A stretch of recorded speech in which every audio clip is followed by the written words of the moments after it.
We'll get started then. So good evening, everyone, and welcome to the information session that we're having. We're the UWF Florida Cybersecurity Training Program, and this information session is going to tell you about all of the fabulous programs that we have running. This is part of the Cybersecure Florida program, which is funded by Cyber Florida. So we've got some great support bringing this program to you all. I would eliminate your rates. That's a wrap. All right, just a reminder, please make sure you mute your mics. Thank you all. Okay, so we'll go ahead and get started telling you all about this fabulous program that we have. Connor, can you, thank you. There we go. So what we're going to do is we're going to go through the team for the program. So you'll meet all of the team members. Then we're going to go through the background and overview of the program, the benefits of participating in it, the eligibility requirements and the application process. We'll look at the courses that are currently available, some of the tools and resources you will use, and then the program expectations. And then we will wrap things up for the evening with questions. All right, Connor, go ahead.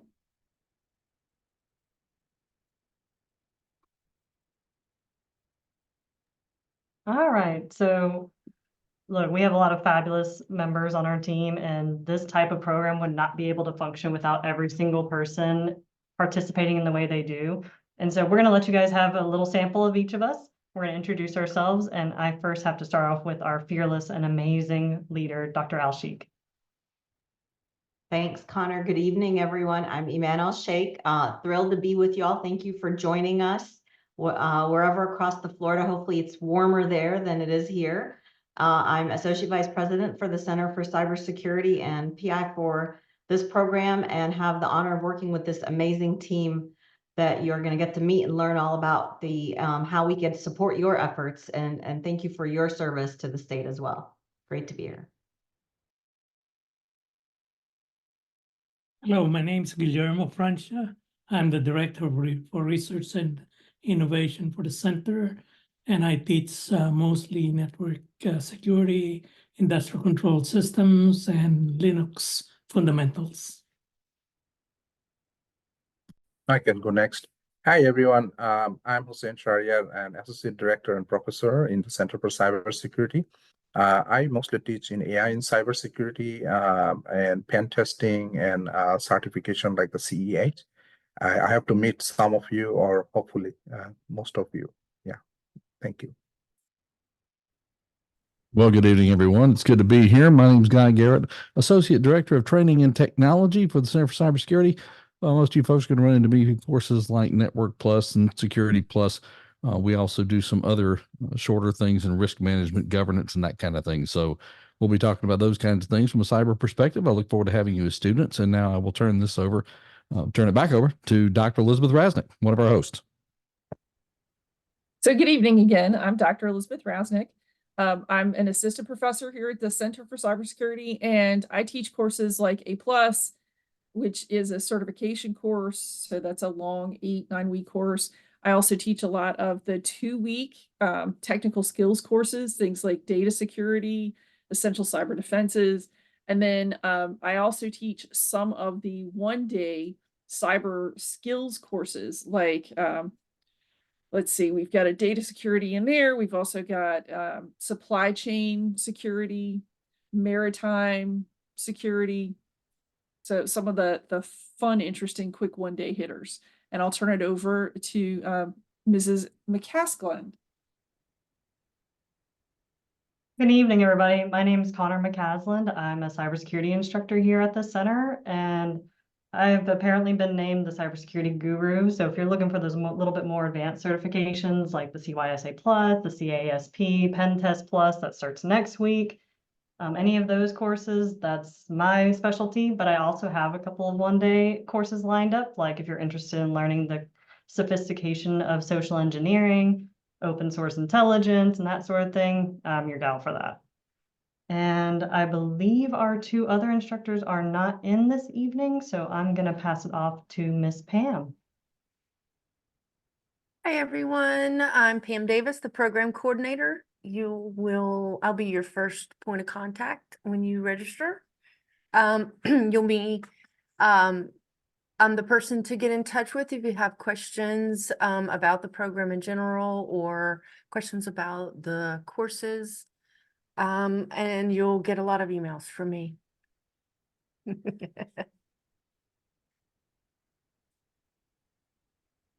And that brings us up to me, I guess. I'm Auntie Sortino. I'm the newest member of the team. I am the operations coordinator, and I'll be helping with some of the behind the scenes logistics and reporting.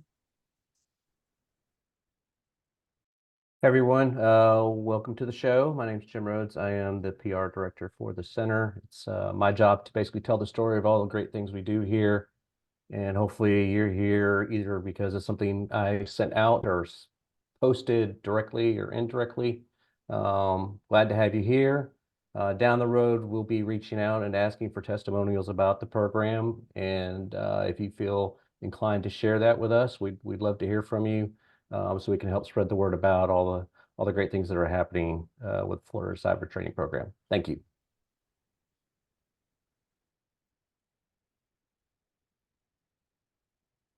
Thanks, everyone. So I'll start with just a brief overview of the program.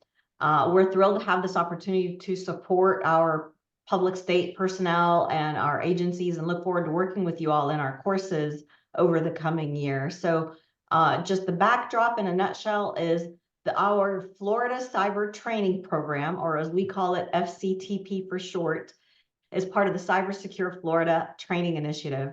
It was funded by the state legislature through House Bill 5001 and is led by Cyber Florida.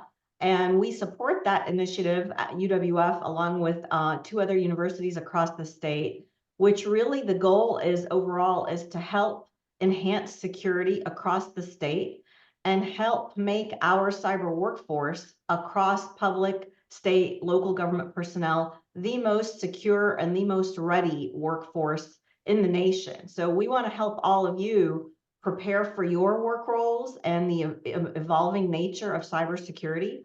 And that's why we want to, over the course of the year, offer various training courses. So we will want to ask for your help in not only sharing this with others you know who may be interested, but also letting us know about your success stories and let us know about what kind of training you may need so that we can try to work that into our plan.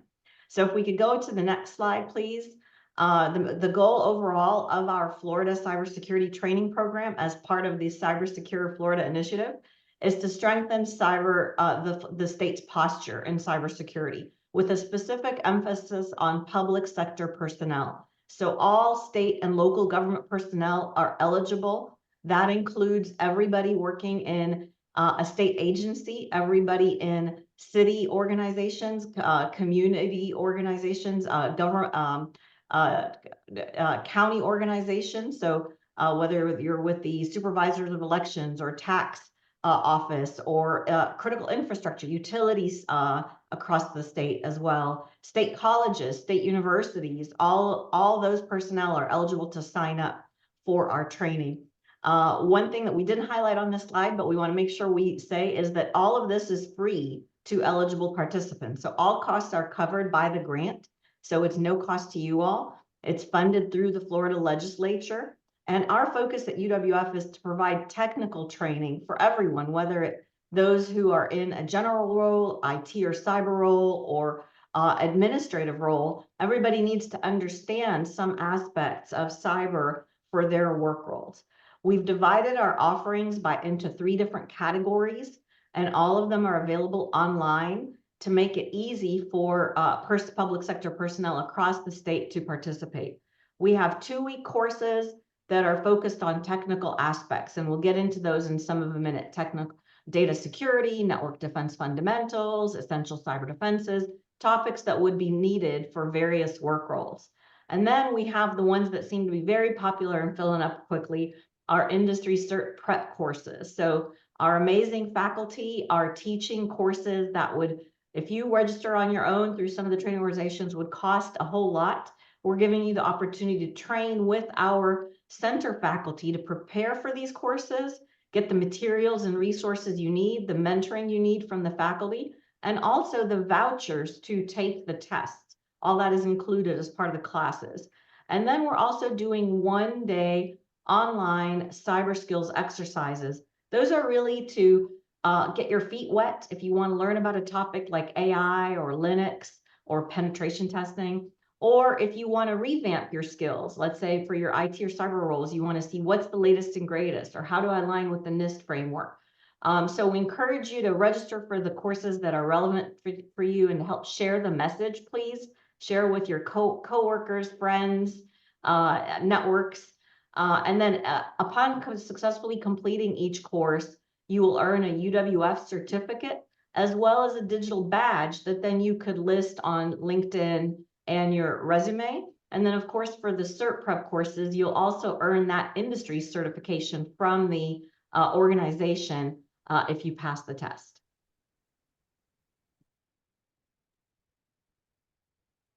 Thank you so much. I mean, she basically took most of my job from me on this slide, but I still have to tell you guys so much of these benefits that come with this program, because I actually came from local government myself. But as you guys know, sometimes we just don't get the love that we need, whether it's training or, you know, financial or whatever it may be. But I honestly wish a program was like this back when I was working local government. So let me break it down for you. So first, like Dr. Al-Sheikh said, these courses are at no cost to you. And if you've worked in government long enough, you know that no cost is just the nice way of saying free.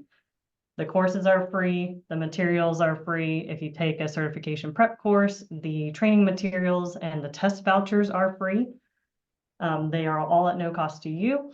And I mean, who doesn't love free stuff, right? Especially when it comes to these courses, that some of these can go up to the thousands of dollars worth of materials. We also have expert staff here at UWF, and you get to use hands-on learning, because that is the best way we believe to learn, especially when it comes to workforce development and sort of those skills that you need these days with cybersecurity. So some of these courses actually get to have you guys go play in our Florida cyber range. So they already have these preset labs put together in live fire environments that you get to go practice these skills that you're not just reading and listening about. You get to go actually put your hands on the material and start practicing yourself. That way you can say you actually have that experience.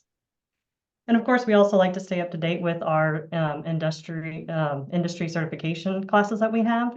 And of course, we heard you guys. The very first time we hosted some of these classes, we heard, I want CISSP, I want ethical hacking. We heard y'all. We're offering them. And to be honest with you, some of them are filling up quick. So if you haven't already registered, go and register either during or after this meeting. That way you can get on top of it. But we have a lot of the leading industry prep courses ready for you guys. And like Dr. Al-Sheikh said, you also get not only just the certification if you go and take a certification exam, but you also get a digital badge to show on your LinkedIn or on your resume. And you also get a certificate of completion that says, look, I did the work, I showed I have the skills, and that way you can show it either to your leadership or just, you know, just to show off on your LinkedIn profile. And lastly, we understand that we are all spread out across the state of Florida. So it's really inconvenient to try to find a place and a time for all of us to meet. That's why we have made all of our courses 100% online. That way you can come in whenever it's convenient for you, if it's an asynchronous class, or if it is a synchronous class, just hop into Zoom at your designated meeting time, and you're right there. You can have people from all over the state meeting and learning at the same time. Plus, you get to make great connections through this program. Now, in order to be eligible for this program, I'm going to let Ms. Pam take over this.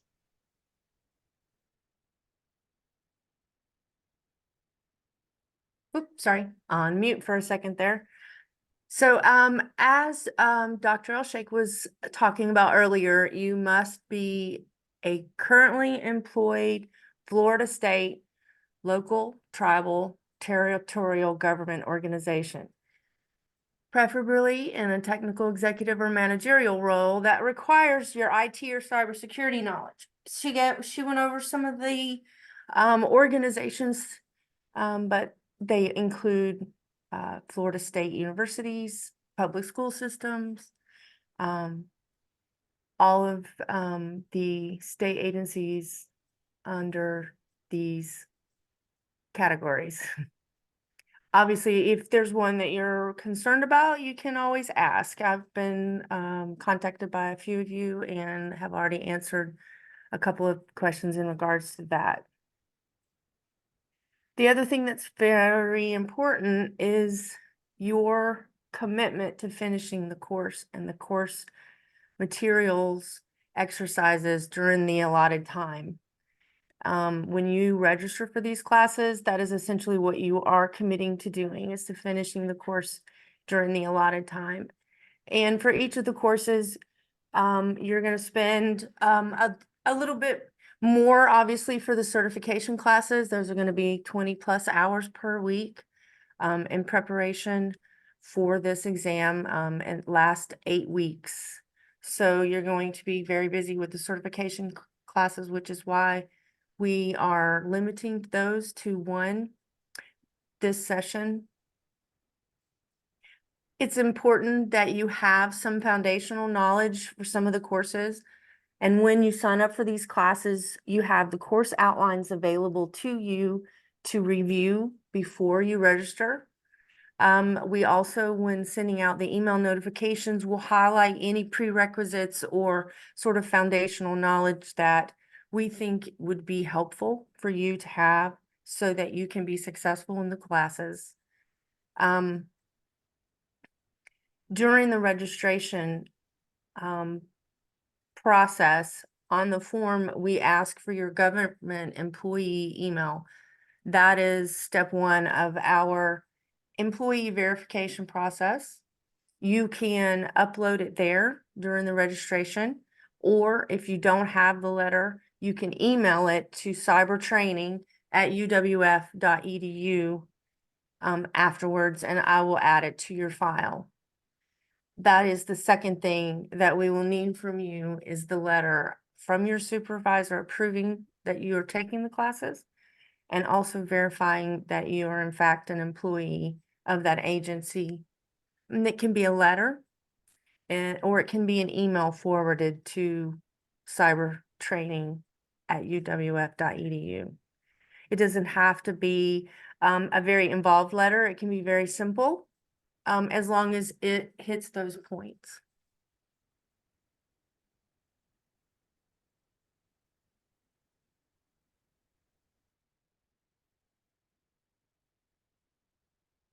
I guess this mine. Technical courses are delivered asynchronously online in a 2-week duration. Thus, you have full control of setting your own schedule. A lot of people usually work on the course material after working hours. All we ask is that you complete all the course requirements within the 2-week duration, but don't make the mistake thinking that you can complete all the materials in a day or 2 before the end of the course. You're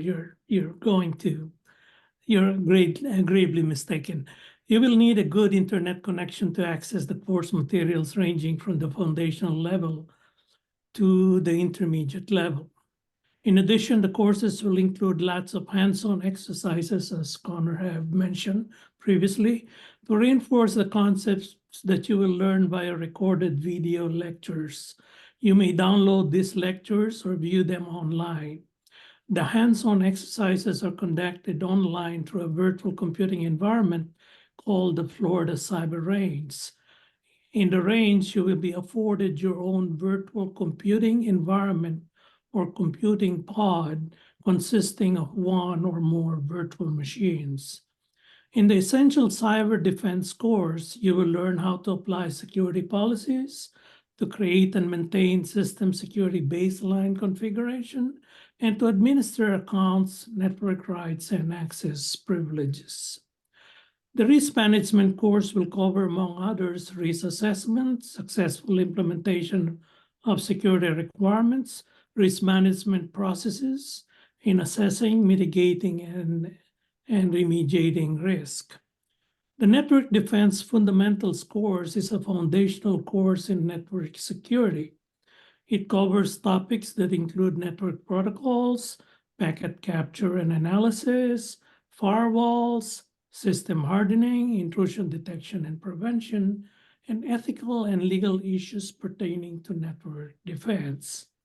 The Advanced Network Defense course covers intermediate topics in network defense that include advanced network packet analysis, wireless networks, the tools for network anomaly detection, security incident and event management or SIEM tools, such as Splunk and Elastic Stack. The Introduction to AI and Machine Learning in Cybersecurity covers topics such as machine learning fundamentals, supervised and unsupervised learning, the Google Colab as a tool for machine learning, performance analysis, and the application of AI in authentication. There are additional courses such as Industrial Control System Security, Threat Intelligence, Data Security, and Advanced AI, but in the interest of time, I would direct your attention to our website where its course syllabus can be found. So here is the course schedule for the first half of the year. And I'd let you read this course schedule for a little bit and we'll move on to the next slide.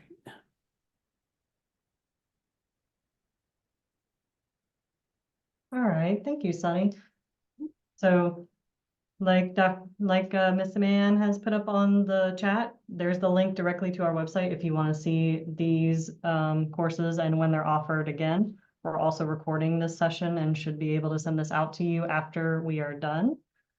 But just to kind of give you a glimpse, as you can see, some of the courses are closing up pretty quickly. So if there is a course that interests you, hop on now, because now is better than later, right?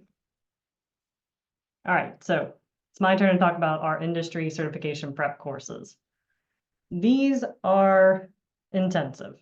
You have 8 weeks of studying, and then we have 1 week for testing. Now, that's not to intimidate you. That's just to say that if you're going to register for these classes, you need to be prepared to buckle down and very much commit to this type of course. And Guy will talk to you a little bit later about how you can commit that time and how you can prepare yourself for it. But basically, the purpose of these courses is to not only obtain information, but you're supposed to obtain enough information to go and pass a certification exam and therefore earn yourself a certification. That way you guys can match me and have a nice wall behind you in your own office. So we pride ourselves on the fact that we not only just make you do the work directly from the vendors, we also want you guys to practice these hands-on lessons that these vendors want you to know. That way it's not a case of, oh, you just passed the test. No, I passed the test and I actually know what that test is about and I know what skills are required for that test. So I'm going to jump to the next slide just to show you guys. We have all the certifications that CompTIA offers through its cybersecurity route, which is A+, Network Plus, Security Plus. Then it's CYSA or Security Analyst, Pen Test, Penetration Testing Plus, and then the CASP Plus. That you can follow through the whole cybersecurity route through CompTIA, through us, if that is something that interests you. We also have some very high demand courses available also, such as the ISC2 CISSP, which I sadly just got notice today that that course has finally filled up. So this slide is a little bit out of date now. So I'm sorry if the CISSP interested you. Everyone was fighting for it. We're going to offer it again later on this year, though, I promise. And we also have the Certified Ethical Hacker course, which is still open, still available. Highly recommend you jumping into that if that is something you want to do. But I just want to emphasize that you need to make sure you can commit this time, because these courses can be a lot. And if you don't think you're ready for it, maybe take a course for a lower certification exam if that suits you. I will also re-emphasize that these courses do come with the no-cost training material and the test voucher, so that once you go through the class, You go and take the exam. You don't have to pay for a single thing. All right, next, we got the cyber skills exercises.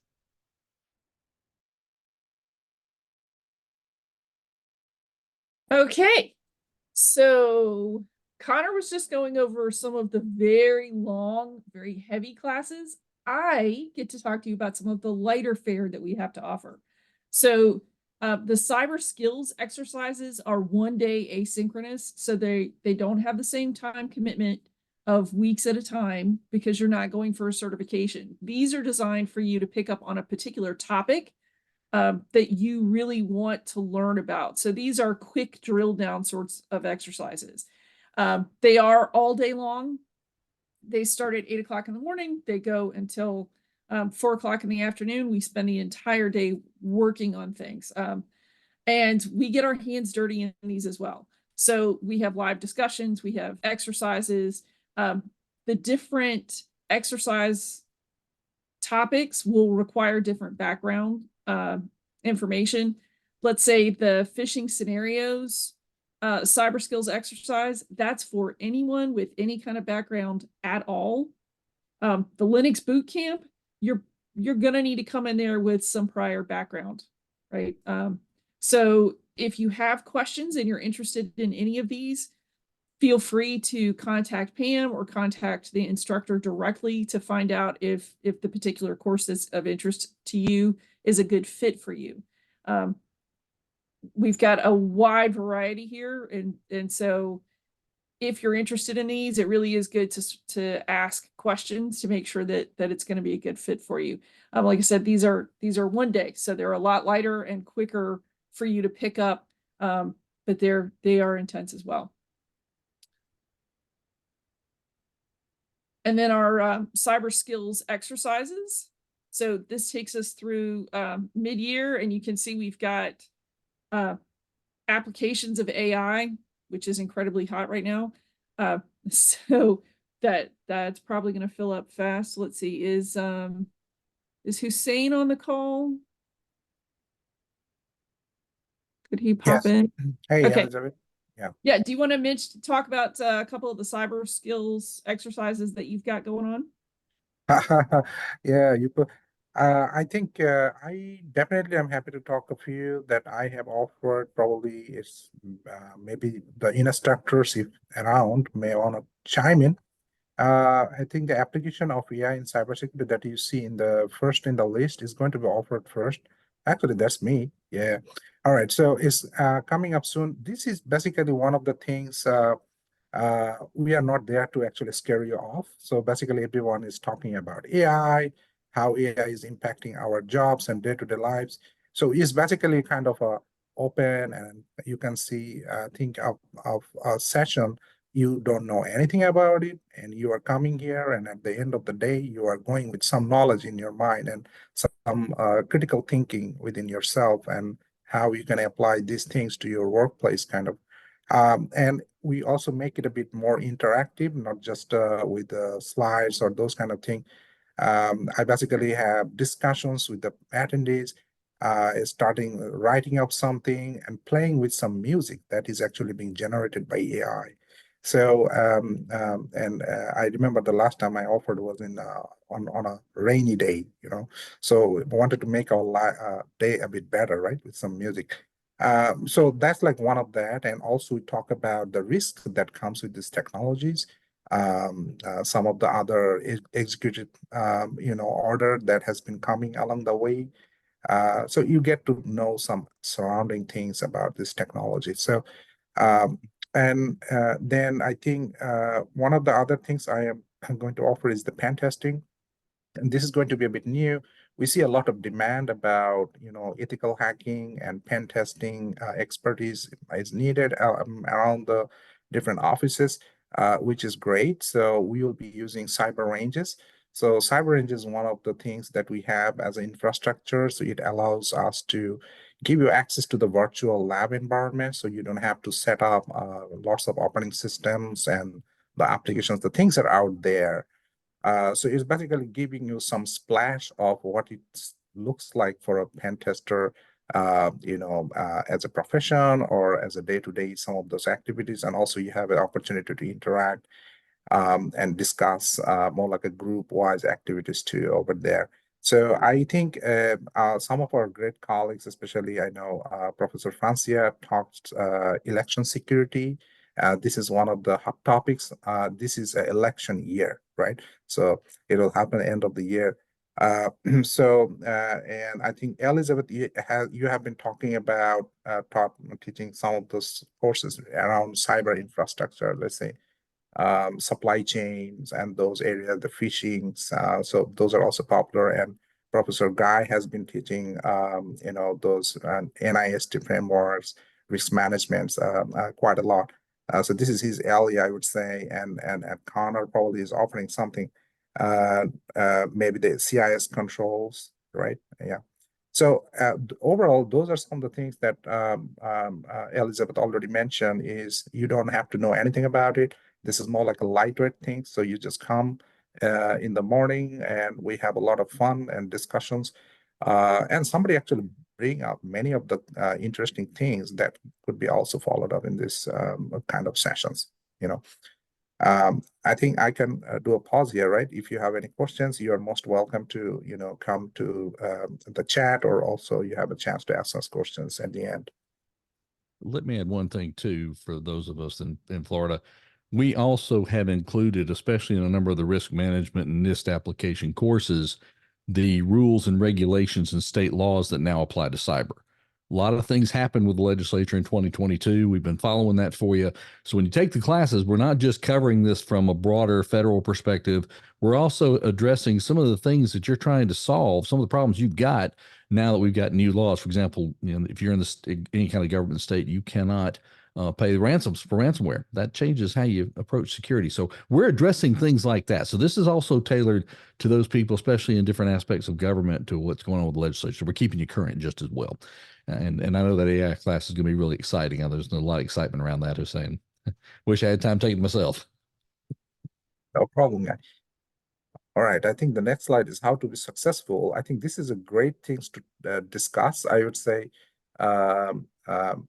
probably Pam might be the one as a coordinator to give some lessons or best practices, what it works. But we as a professor, we also have some of the advice we can always give. But one of the key questions is how much time you might need to be successful in the program. We all know you have a full-time job. We are very much aware of that. And I believe all of our courses allow you to submit your works or all the activities done asynchronously. Means you are not committed to a stop by on a certain session on a certain day of the week. So this gives you some freedom. So I think aside from that, if it's a one-day course or a one-day session, it's usually 8 hours of time commitment. You'd be required to allocate, so make sure you have the plan in mind. And if things happens, we know something happens. So I have a session in the morning to run, and I get 15 minutes before saying, "Oh, okay, I have an emergency. I have to go to a travel. I'm flying."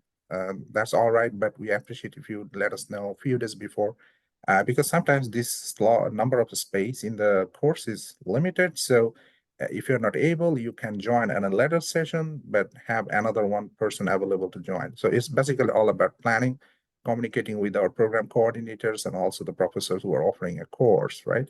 For a 2-week session of course is usually 15 hours a week. Depends on your background. If you're already a bit familiar with the topics, I would not say you really need that much hour. Maybe you need less.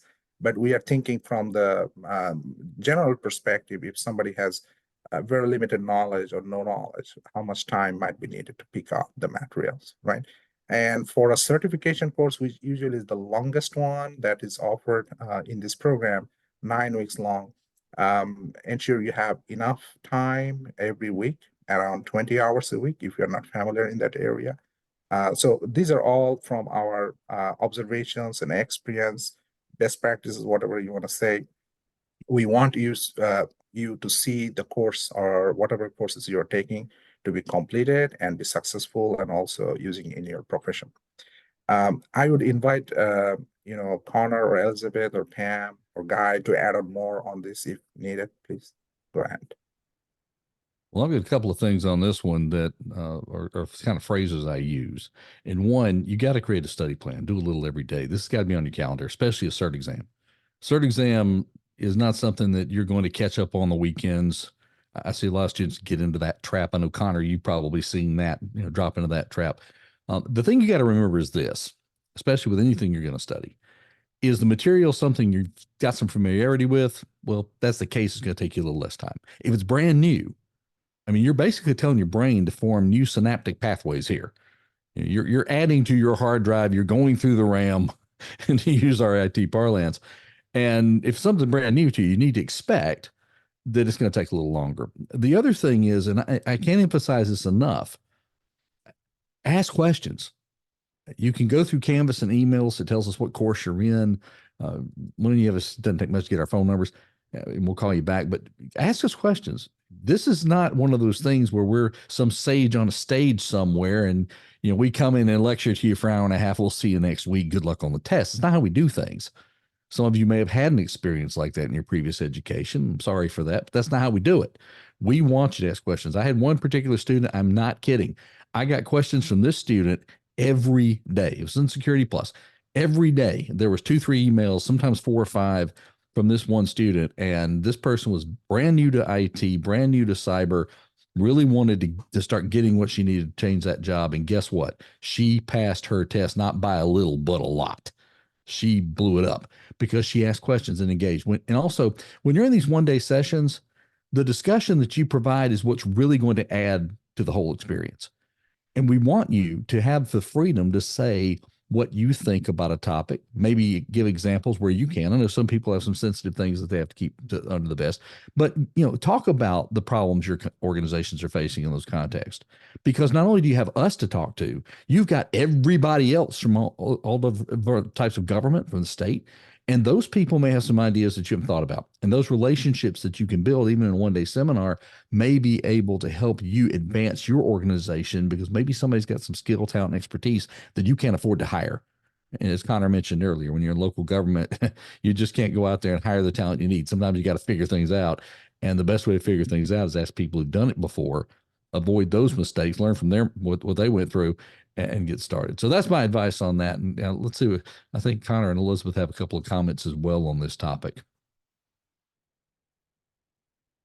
I mean, I think you hit the nail on the head for me. I mean, I want you to ask me questions because I promise you I don't bite. And if I don't know the answer, I know someone who does know the answer, and I will get back with you on that. And I can't speak for everyone else, but I have a personal policy of, on the weekdays, I have a 24-hour window that I respond to emails. Weekends, we'll see. I have a personal life outside of work. So, but yeah, ask questions. We're here for you. That's what we're here for. We love seeing you guys thrive and share your success stories afterwards. Anything from you, Elizabeth? So just to reiterate things that both of you have said, for the one-day cyber skills, those discussions are really where the interesting information comes out. Those discussions are to help everyone get a better perspective and a better feel for how to manage whatever the topic is that we're talking about. So the more everyone engages in that discussion, the more robust it becomes. And they can get very interesting. The last phishing scenarios exercise I got into, that discussion went in all kinds of directions, and people were sharing resources with each other. So it became a very fostering sort of environment. And remember, we're all in public service in Florida. We're supposed to be helping each other, right? So engage. And then as for talking to us, I had a class that started Tuesday morning. I've already had a couple of phone calls that I've replied to. I've set up Zoom sessions to help people get started and get them engaged, get their login straight and all that sort of thing. That's what we're here for. So please talk to us. Let us know if you've got questions, you're a little confused, not quite sure where to get started. We would rather have you talk to us and let us help you get started than have you spin your wheels and be stuck and not get anywhere. Well, speaking of being stuck, let's find out what you might get stuck on. And this primarily applies to our certification courses. Oh, there's a couple of tools we're going to throw at you depending on which cert you're taking. And in some cases, especially with the entry level things like the A plus, Net plus, Security plus, you're going to run into a number of resources. There's a reason for that, and I'll get to how that works. First of all, primarily we use Canvas. That's our learning management system. We will send you instructions for exactly how to log onto that thing the first time and subsequent times. That's where you're going to find your assignments, the course pacing. With an asynchronous course, we don't have deadlines to the extent that if you don't turn in assignment A on Friday, you fail that assignment, move on. Okay, that's not what we're doing here. But we're going to put deadlines in to pace you through the course. That way, if we see that you're not meeting those deadlines, we can work with you on that very important time management piece. Time management is critical in this thing. You're investing in yourself, and the time you invest, especially in a certification exam, is definitely something that improves your career. So, make sure you look at those schedules and realize that's why we put some deadlines in there just to push you through. And of course, in a 2-week course, there have to be deadlines because it's over just like that. It goes quick. But usually for most people, about 15, 20 hours on one of those things, and you can get most of it done, if not all of it, unless it's totally brand new. And then if you get stuck, ask us. Don't go on a YouTube rabbit chase. Trust me, there's a lot of bad stuff out there. We know what it is. Talk to us. Don't be surprised. I do a lot of one-on-one Zoom sessions too. And people that are on the chat that have had me already in instruction know I do that at weird times of day and night sometimes. I try to work my schedule around my students when I can. The other piece of the puzzle is CompTIA and Test Out. Now, they're one company now, but they're still offering 2 different products. The CompTIA Cert Master Learn Plus Labs will be the primary product you're going to see. That's where their ebooks come from. It's official material with ISC Squared and EC-Council, the CEH program. We'll also be using their official materials to train you. Why? They wrote the test. I figure their materials are going to give you the closest approximation of what's going to be there. Question, what's on the test? Look at the objectives. There you go. There's the answer. So we're going to use official materials, and we'll help guide you through those. It's not like we're going to throw an ebook at you, say good luck. We're going to add things to it. We're going to talk about things that you can do to help make sure you retain that information. A lot of the stuff, especially in CompTIA, also has labs. Those online labs are critical. You have to do them. And I don't mean just do them once and check them off. It's not like a class you had back in school where, oh, I wrote my paper for the week. I'm done. I'll see my English professor next week. You want to do those labs 1, 2, maybe 3 times until you really understand it and know how to apply it. The key to these certification exams, and all of them are this way now, especially the ones we're offering, you have to prove that you can apply what you know. So if you're thinking I'm going to memorize a whole bunch of stuff and go pass this test, that might have got you through high school and some college courses, but it will not work here. You're going to have to apply material, and they're real tricky at how they ask those questions. For example, in a multiple select question, they're not going to say choose 3 out of 5. They're just going to say choose all that apply. Well, how many is all? You don't know. It could be all of them. It could be all 5. So you really got to know your stuff. And we teach you a few little tricks on how to do that, especially in the courses I do. We talk a little bit about things like building charts and those kind of things to help you get that down. Measure Up is another product we use typically in the lower level stuff with CompTIA. It's another way of practice testing. And we use that to help you gauge kind of where you are. What you want to do with a certification exam, you kind of start out with a whole bunch of stuff you need to know. And as you go through it and you start mastering material, you only want to review the stuff that you don't know or don't know confidently. And that's a big piece of the puzzle. When I say don't know confidently, if you're looking at a multiple choice question and you go, wow, B looks good. Oh my goodness, D, B. And you hit the button and get the green light. Wow, I knew that. No, you did not. You had that doubt. And in a certification exam, it is not what you know, it's what you know confidently the day you take the test. So we really try to push you for confidence and mastery as best we can. NetLab, of course, is another virtual environment with the online labs. That is one of the things that powers the Florida Cyber Range. That thing has all kinds of amazing things you're going to get to play with. We have ethical hacking scenarios in there. We've got simulated traffic. Then, of course, in some of our courses, some of our professors, like Dr. Francia, he's famous around the center for doing this, creates his own stuff, and he custom loads these things. And trust me, they're a lot of fun because there is no video anywhere on earth that's going to help you do this stuff. you're going to have to rely on what he's provided to you. And that's a good thing because this guy's a master engineer, has been doing this a long, long time. And so you're going to get the benefit not only of stuff that's canned and pre-prepped like they do with CompTIA, you're going to have the opportunity to see some of the stuff we can produce. And I'm sure Dr. Shahriar Hossein over there is doing some of the same things. So you're going to get a benefit from that of having our expertise give you scenarios that we know are real world. These are things that we've learned from employers that you're going to encounter down the road. So we're trying to prepare you for that. Very different than just trying to get you a theoretical knowledge. Workforce development is about one thing, being able to do the job. Badger Canvas badges, that's where the digital badges come from. That's where they live. You'll be getting some instructions on how to retrieve those and use them. I tell you as much as I can, with your LinkedIn, these things look great. They really make your LinkedIn look pretty, and employers like to see them. So, use them frequently and also add those. You'll also get from the certification bodies, they'll also give you access to digital badge when you have a cert. So when you have a bunch of those things on there, it really helps employers really quickly recognize what your skill sets are and know that you've proven it. Not you just saying, well, I'm an expert in servers. No, you've got a Server Plus certification. You're there. So that's what's going on. Of course, Zoom. We use Zoom as our online meeting platform. I know with some state employees, I've had to, just for them at work or whatever, switch to something else. So don't be afraid to ask us if you need a Microsoft Teams something or whatever. We'll try to accommodate where we can. But our primary way of having conversations is with Zoom. That's exactly how we'll do the little short one-day courses that we've got out there, the cyber skills exercises. But with the Zoom platform, that's the one we chose. We're very familiar with it. Also, I can't speak for all my other faculty members, but I'd be surprised if they don't do some one-on-one sessions. I do. There are times people need me to walk through a lab or whatever, and we can do that. So please, if you need that extra help, Zoom gives us a really powerful tool to actually see what you're doing. I've had some students to say, hey, can you look at this lab I'm stuck on? And when I can let them share the screen and see it, that's like having me right there, except, I'm not invading your house. So, you can invite me into your home as a guest through the Zoom session or my colleagues, and we can give you the help you need. And that's what we're here for. So those are the tools we're going to be using. A lot of things to learn to use. Don't worry about it. With all of the tools that we will use for your particular course, you will get instructions from us to tell you how to log on, what to do, and we'll get you started. And if you have questions on that, usually the first day or two of class is what we're doing to kind of straighten that out. But that's all I've got on that. We're looking forward to having you. And now I'll turn it back over. I think Pam, Connor, and Elizabeth are all leading this next part of the show, where we'll do questions and answers. We want to hear from you and see what we can do. And trust me, ask me anything you want. I'm highly questionable.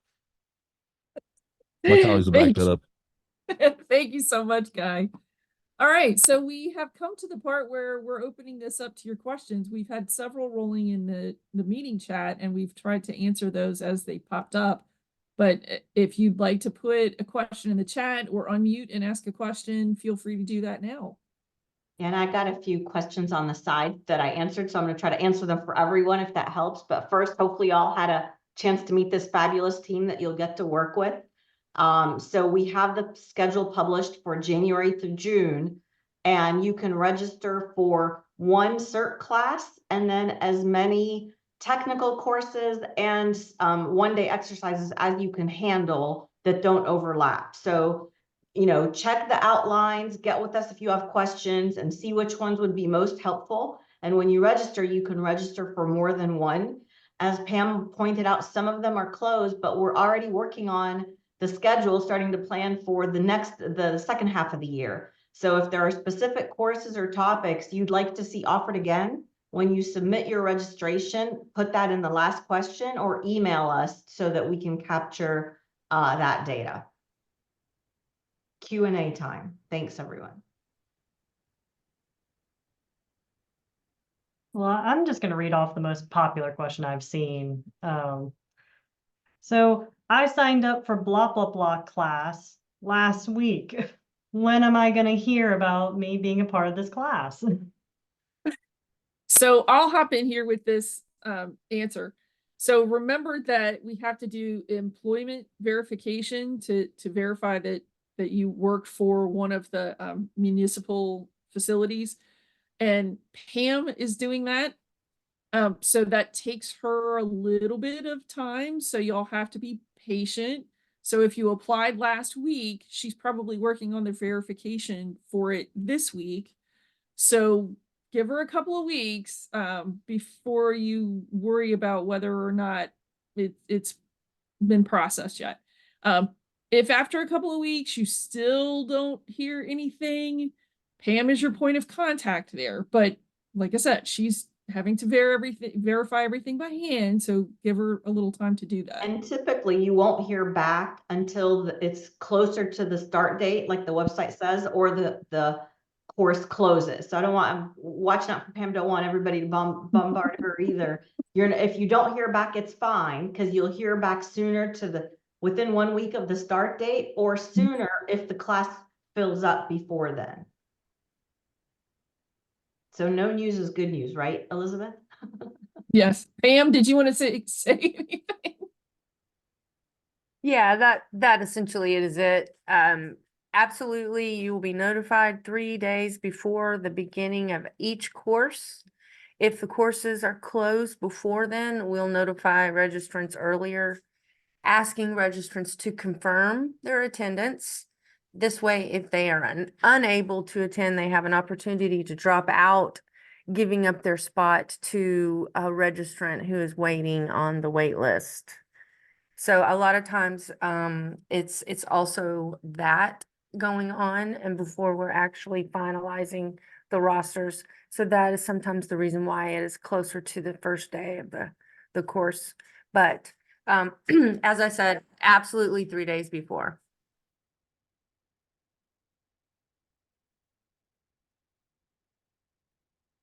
Let's see. I see another question.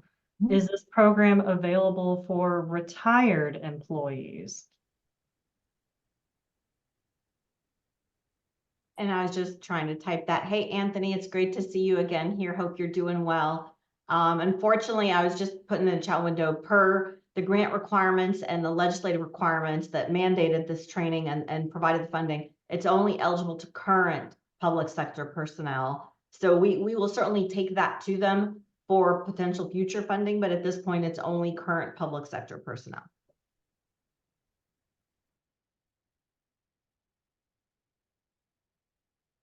And those who are asking, yes, we are recording this session, and we will share it out with everyone who registered for this session, either tonight or tomorrow. Let's see. Are there any other questions? Speak now. Yes. Hi. Quick question. If I'm waiting to hear if I've gotten into a course, I mean, in your opinion, should I just wait, or should I try to register potentially for another course with the thinking that maybe this course might be that I registered for might be full? For the certification courses, don't register for more than one, because you're going to get registered for the first choice. But I also would say that those that are more popular and are closing up fast, those are the ones that you're going to hear from me sooner. But wait until 3 days before the class begins. Absolutely. I would be happy to check. Also, for those that are closing up and those that are on the wait list, I'm going to be emailing them to see if they want to shift over to another certification course, since we're limiting the certification courses, just to one choice this session. So, so I would say no news means that you're likely on the list and probably aren't going to hear from me until closer to the beginning date, or it's closed and you're on the list, so you'll be notified sooner, or you're on the wait list and I'll notify you sooner and allow you an opportunity to jump over into another certification course. Okay, thank you. Does that help? I hope. No, that was good. That helped. Thank you. Perfect. Awesome. Well, Dr. CompTIA already answered this question, but I kind of want to see if any other instructors have other opinions. Are there any certs or any courses that we offer that are recommended for non-IT professionals like finance and HR? Ooh, yes. Okay. I'm all over this one. Phishing scenario. Everyone should take the phishing scenarios because phishing is hitting us constantly. Where phishing attacks are increasing, right? They're not decreasing, and they're increasing because they're effective. So everyone should take the phishing scenarios course. And then look at the areas of finance that you're in, look at the types of systems that you mess with, and see if that you deal with on a daily basis, and see which of the other programs would fit. It might be that the essential cyber defenses, which kind of covers a little bit of everything, would be a really good fit. Or it might be the enhancing cyber hygiene. Those are not technical and they're not discipline specific, like for IT people.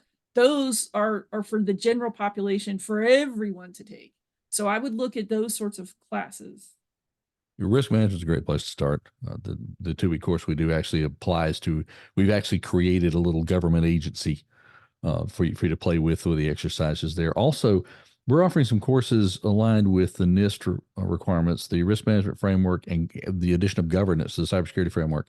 And if you look at the statutes, following those guidelines is in the statutes, and it's in the Florida Rule 60 set. So these are things that can help people who aren't necessarily IT people begin to get a better background in what these risks are and how you look at them. Because what we're trying to do is look at what we're managing and why we do what we do.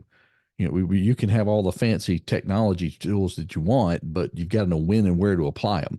And again, you've only got so much money, right? You've only got so much money to hire people and hire the right people. And some of these kinds of things can help people, especially in HR, knowing, what skill sets are we going to need. That a course in introduction to AI is another thing that's a good thing for an HR professional, so you can understand these cutting edge technologies, how they're applying, what they're affecting in the business outlook, and begin to help your frontline hiring managers do a better job of attracting the right talent for the type of work that they're dealing with and the type of risk that you're facing. So those are some good opportunities for you.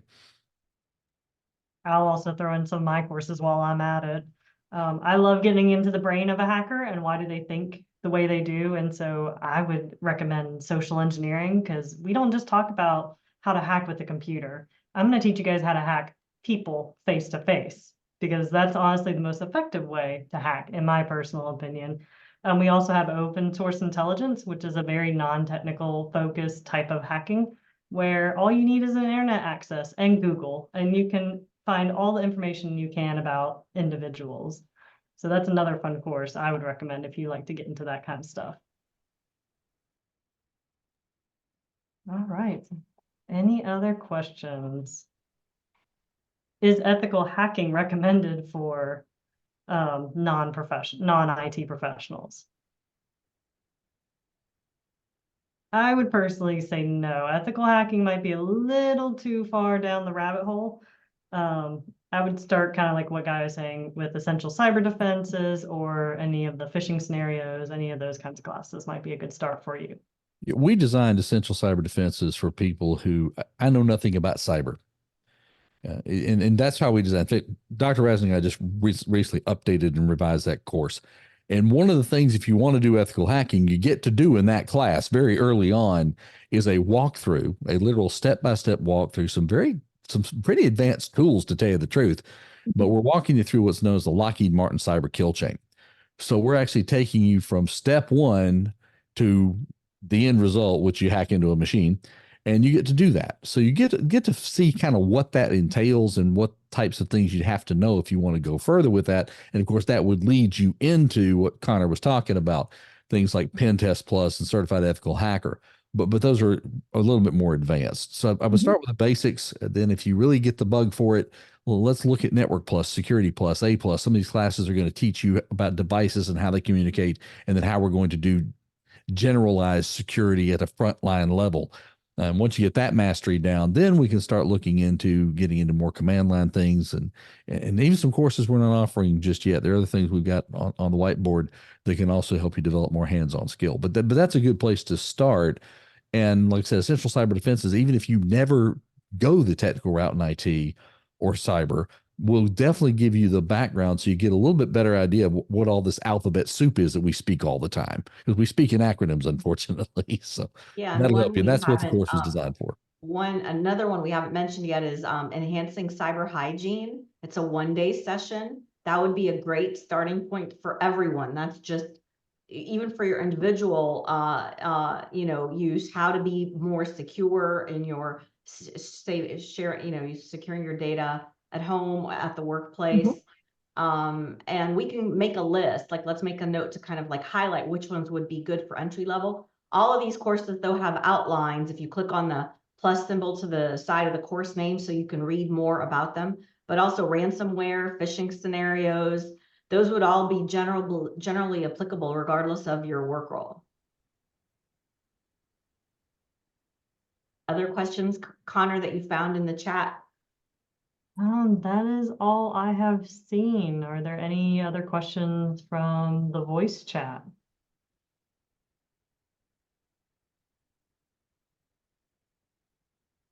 Oh. Ooh, which of these courses would you recommend as a best preparation for the CISA test prep? I'm real familiar with this puppy. And we're not offering CISA at this point, but I know it's been mentioned many times, especially in our conversation with the Inspector General. This is one of those things where risk management is going to really come into play. Another thing that can really help you for something like CISA, when we talk about auditing, is getting into things like Network Plus, Security Plus, getting those basic understandings, because even though an auditor is not going to necessarily go into a machine and produce log output and all of that, the people who do that are going to have to give you something in a rational form that you can run down the checklist. And if you're familiar with the federal government and STIGs and the things that they do, there are people who don't have engineering backgrounds. They're not technical people, but they're sitting there. A lot of CISSPs do this kind of work, by the way. They're the people who are going in and making sure those boxes are checked based on whatever policies are in place and whatever regulations have to be met. So that's a good place to start. And the Security Plus certification will definitely serve you well in terms of just wrapping your head around some of the concepts and technical terms that you're going to encounter through the auditing process. But risk management is another thing that you really want to get under your belt, especially something like risk management framework, which is what we use in Florida. But there are others you can get into down the road. Doesn't matter which one you get into. Once you learn one, you kind of get a feel for them. Sort of like programming. You learn one language and you start translating. So that's what I recommend on that. And again, we're constantly on the lookout for new ideas and things in the auditing space is something we are talking about. Awesome. Well, are there any other questions? Final call this time.